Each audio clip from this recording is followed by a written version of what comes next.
ఈ రోజుల్లో పార్టీలు, ఫంక్షన్లు, వీకెండ్స్ ఇలా ఏ సందర్భం వచ్చినా చాలామంది కామన్‌గా ఆల్కహాల్ తాగుతుంటారు.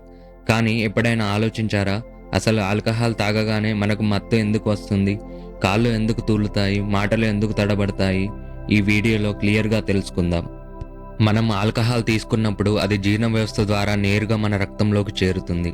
రక్తం ద్వారా అది వేగంగా మన బ్రెయిన్‌కి వెళ్తుంది. ఇక్కడే అసలు కథ మొదలవుతుంది. మన మెదడులో సందేశాలను పంపడానికి గ్లూటామేట్, గాబా అనే 2 న్యూరో ట్రాన్స్‌మిటర్స్ ఉంటాయి. సింపుల్‌గా చెప్పాలంటే కారు అనేది మన బ్రెయిన్ అనుకుంటే, గ్లూటామేట్ అనేది కారుకి యాక్సిలరేటర్ లాంటిది. గాబా అనేది బ్రేక్ లాంటిది. ఆల్కహాల్ తాగినప్పుడు ఏమవుతుందంటే అది బ్రెయిన్ యొక్క యాక్సిలరేటర్‌ని అంటే గ్లూటామేట్‌ని పనిచేయకుండా ఆపేస్తుంది. అదే సమయంలో బ్రేక్ అంటే గాబాని ఎక్కువగా నొక్కేస్తుంది. దీనివల్ల బ్రెయిన్ స్లో అవుతుంది. ఆలోచించడం కష్టమవుతుంది. భయం తగ్గుతుంది. రిలాక్స్‌డ్‌గా అనిపిస్తుంది. ఇదే మనకు వచ్చే మత్తు. ఆల్కహాల్ తీసుకోవడం వల్ల శరీరంలో నీటి శాతం తగ్గుతుంది. ఇంకా ఆల్కహాల్ తాగడం వల్ల డోపమైన్ అనే మరో కెమికల్ రిలీజ్ అవుతుంది.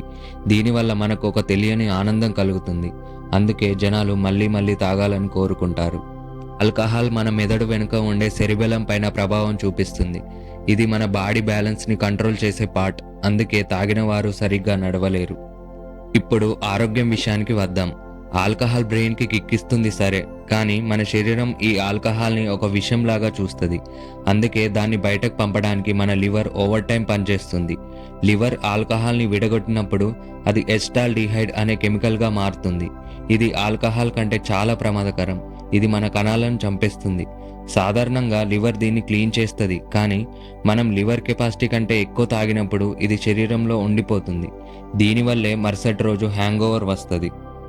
వరుసగా లేదా ఎక్కువగా ఆల్కహాల్ తీసుకోవడం వల్ల లివర్లో కొవ్వు చేరడం, లివర్ గట్టిపడడం, బీపీ పెరగడం, గుండె కండరాలు బలహీనపడడం జరుగుతుంది. రెగ్యులర్‌గా తాగే వారి మెదడు సైజు కాలక్రమేణా తగ్గిపోతుంది. దీనివల్ల మతిమరుపు వస్తుంది. సో జర చూసి తాగు ఫ్రెండు.